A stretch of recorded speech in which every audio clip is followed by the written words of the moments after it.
Hey everybody, it's Pat from TRAK Machine Tools, and today we're out in Burbank, California at West Coast Customs. This is part of our series on the people who make with ProtoTRAKs, and today we're going to be interviewing Ryan and taking a tour of the entire facility and get a little idea on what it is that makes them tick.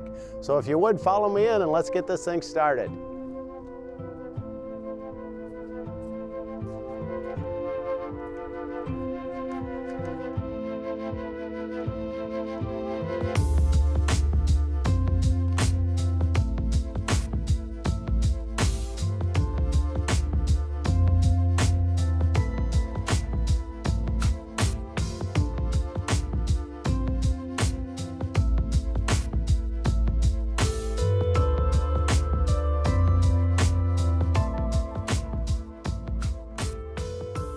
First of all, I want to thank you, Ryan, for having us in today and giving us a little insight on how you guys do things and what kind of makes things happen around here from a day to day. We know a lot of times when we watch your show that we have an idea how it is, but I'm sure it's quite a bit different when you're on the inside. So I hope you don't mind, but I made a cheat sheet so I didn't forget to ask some questions that I wanted to know about. And the first thing I wanted to know is that everybody knows how you got started with the loan and everything else from your grandfather. But how did you evolve to what you got now compared to way back in the beginning? Because I would assume you started out in a small garage, something like that. Yeah, I mean, it's been that building process. You know, it's like we started small and we've grown to where we are today. But like every step of the way, it was always a challenge, you know. And for me, I have a big problem with controlling. So I want to control everything. So I wanted to continue to grow bigger and bigger and bigger so I didn't have to rely on outside people. Because when you get these deadlines and these crazy builds that we do, it's like you can't rely on somebody else caring so much about your deadline as you do. So if it's all here, at least we can control it. And that's really, you know, what we built it to do today. Okay, and this is your third facility? This is our fifth facility. Fifth facility, yeah. Okay, so I missed a couple along the way. Yeah. Well, that's not too surprising. You know, I know you guys do a lot of different kinds of projects here. And I'm always kind of curious because when you watch the TV show, it kind of looks like, you know, you push go on a job and everybody jumps in and they work from start to finish and work 24 hours a day to get it done by a deadline. And I would imagine in reality, there's probably a lot of projects going on at the same time. Is that the case? That's really the case. I mean, what people don't really see is, and when you go in the back of the shop, you'll see as well, is there's just a ton of stuff going on all the time. So I wish it was just one build that we could focus all the guys on, because we definitely probably could make some pretty serious miracles happen, but we're usually working on 10 to 20 cars at once. You know, and with our staff, we have a big staff, but it's still, there's not enough guys to put on, you know, one single build and just say focus on it. So we're always jumping around, and you know, it's kind of like a moving process. You know, you have the painter working on something that's got to go to the interior guy, and it's like we switch cars daily, hourly sometimes, to keep guys going. So there's a lot going on all at once. So you got one big traffic cop back there that kind of directs everybody? It's really what it is, or a circus conductor or something around that line. So, well, that makes sense. So I'm curious if you got, we're all aware, we saw the announcement for West Coast Racers, which is really neat. Congratulations on that. The world's first racing coaster featuring 4 launches on a dual track. New in 2019, West Coast Racers.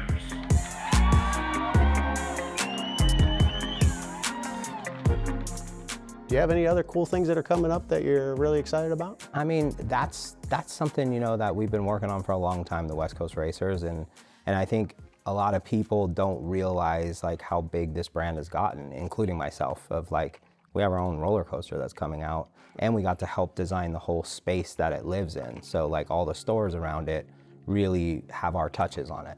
So that's where we put a lot of our focus. I mean, there's a lot of cool things coming up that, you know, we want to do differently, from just our social media platforms to our merch platforms and all the different, you know, licensing opportunities that are out there that we're going to start focusing on. But for big things, I think that's probably the biggest one right now. Okay, well that makes sense to me. I know I have not been to that Six Flags, mostly because I live on the other side of all the traffic, but I think when this is all done, I'm gonna have to bite the bullet and make the trip. Definitely gotta go see it this summer. Yeah, I gotta ride it. I think it's gonna be really fun, so that's cool. Well, you know, I see some similarities between kind of what you guys go through here and what we do with our video crew at TRAK Machine Tools, and we've always got multiple things that are happening all at the same time, and just like you guys, when the people see it at the end and it's on film, it looks like it's very well rehearsed, but we know on the inside it really isn't. You know, how do you control the chaos of everything with people trying to get their jobs done and at the same time having a video crew kind of in the way or around and stuff? Yeah, I mean, we kind of work it, you know, it's called controlled chaos, right? It's like we try to control it where the team's usually part of the team. So like our team, our film crew and our guys that are filming every day are part of our team here at the shop. So everybody knows each other, and you know, it's the same thing of like when we're building the car. It's like what's going on today in this, you know, in the paint department. And as long as everybody's on the same page, we can usually capture everything we need, and it works pretty well together. Okay, well that's pretty neat. You know, I think for the most part, I think my last question that I really have for you that kind of pertains to the fact that we've got some of our machine tools in your shop. And most people know that watch and follow us that our machines are made for basically people who make prototypes and off-the-wall kind of one-of-a-kind parts. And how do you guys determine when something has to go to the machine shop as opposed to has to be fabricated, or maybe you got to go search for it online or in a junkyard? How do you know?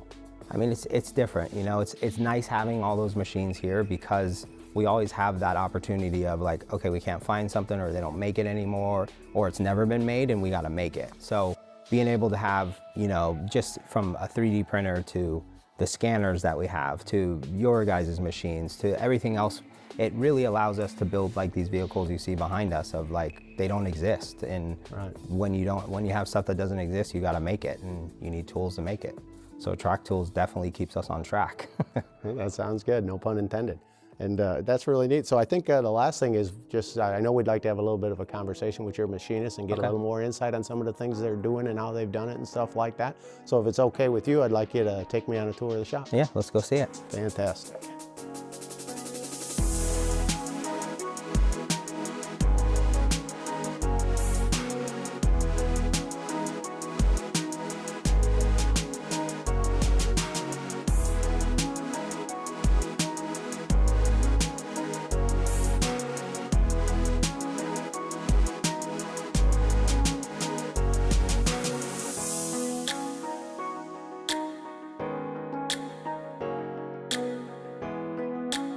So hey everybody, so here I'm with Kris Newsom, and we are in the machine shop here at West Coast Customs and trying to pick his brain a little bit on some of the things that they do back here.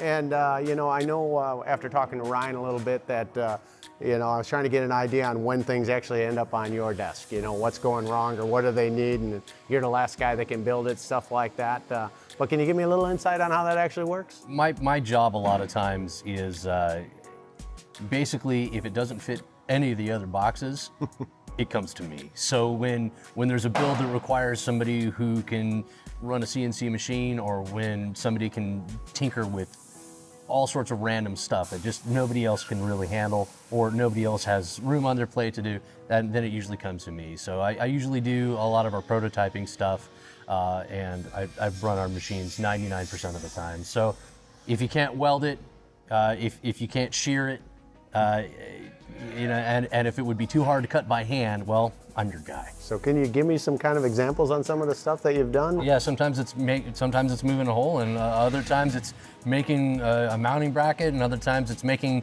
a whole new custom component in order to fit around something old. Like actually, this right here. Looking at it, you wouldn't think that this is two parts, but this outer component here is a trim ring that I machined that goes on top of this inner component, which was a stock part off of a Fiat.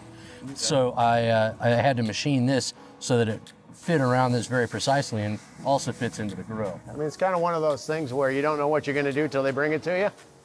Yeah. Yep, exactly. That doesn't surprise me at all. And do you ever have to like make a complete part from start to finish in here? Or no? Yeah. Oh yeah. So that happens Absolutely. too. So yeah, I did this on this machine and the other machine, but mostly on this one.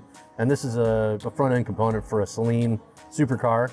You can see it's got a bunch of different setups that you need to do in order to do a part like this one. One of the things I love about this mill is that it's programmable. It's got CNC capability. It's really precise, and it's so easy to set it up because it's not an enormous mill that you have to climb inside. I mean, doing multiple setups on the other mill, it's like I got to climb inside that thing, you know, like I got to crawl around in there to set my zeros. And the other thing is, because the Z-axis on this is manual, setting your Z zeros is a piece of cake. You put it down to your workpiece, you hit 0, you're done. You know, on the other machine, you can't do that because it's an electronic control. You have no tactile sense, and that's one of those things about having a machine that's sort of the hybrid between the old school and the new school. Is you get that sort of tactile feedback that you only get from an old school manual axis.